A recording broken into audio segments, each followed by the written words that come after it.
আমি এই যে আমাৰ আগমন ভাৱ বান্ধৱৰ আমাৰ এই অধিৱেশন ধৰি যিটো আগমন আজি আমাৰ মুকলি সভাত সেইটো মই আচলতে আদৰণীয় সমিতিৰ সভাপতি হিচাপে আপোনালোকৰ আগত জ্ঞাত কৰিছোঁ।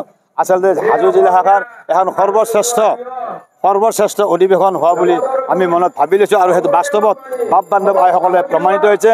আৰু এনেদৰে যদি আমাৰ শ্ৰীমন্ত শংকৰদেৱ সংঘৰ প্ৰত্যেক বাৰ্ষিক অধিৱেশনবিলাকত ভকত বৈষ্ণৱ মানে উপস্থিত হৈ সভাবিলাক চলোৱাত সহায় সহযোগ কৰে তেতিয়াহ'লে আমাৰ শ্ৰীমন্ত শংকৰদেৱ সংঘৰ এই জিলাবিলাক আৰু দুগুণ উৎসাহেৰে আগুৱাই যাব।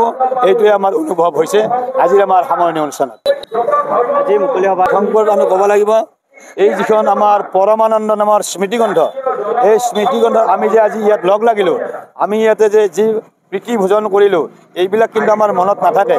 কিন্তু যিখন আমাৰ স্মৃতিগ্ৰন্থ এই অধিৱেশন প্ৰকাশ পালে এই স্মৃতিগ্ৰন্থ হৈ যাব আমাৰ জীৱনত আমাৰ নাতি পুতি সকলো পাবা বুৰঞ্জী। স্মৃতিগ্ৰন্থ মানে বুৰঞ্জী, তাত লিপিবদ্ধ কৰা হ'ল, ইয়াতে কেনেদৰে অনুষ্ঠানভাৱে পৰিচালিত কৰা হ'ল এই আটাইবোৰ এটা বুৰঞ্জীত আমাৰ লিপিবদ্ধ হৈ ৰ'ল। লগতে আমি শ্ৰীমন্ত শংকৰদেৱ সংঘৰ পদাধিকাৰ বাবে আহি আমাৰ এই সভাখন সৌষ্ঠৱ বৃদ্ধি কৰিছে। তেখেতে যি ভাষণ ৰাখিলে সেই ভাষণত সমূহ ভক্তপ্ৰাণ ৰাইজে সন্তুষ্ট হৈছে। গতিকে আমি আটাইয়ে বৰ আনন্দিত হৈছোঁ অনুষ্ঠানভাগি পৰিচালনা কৰি।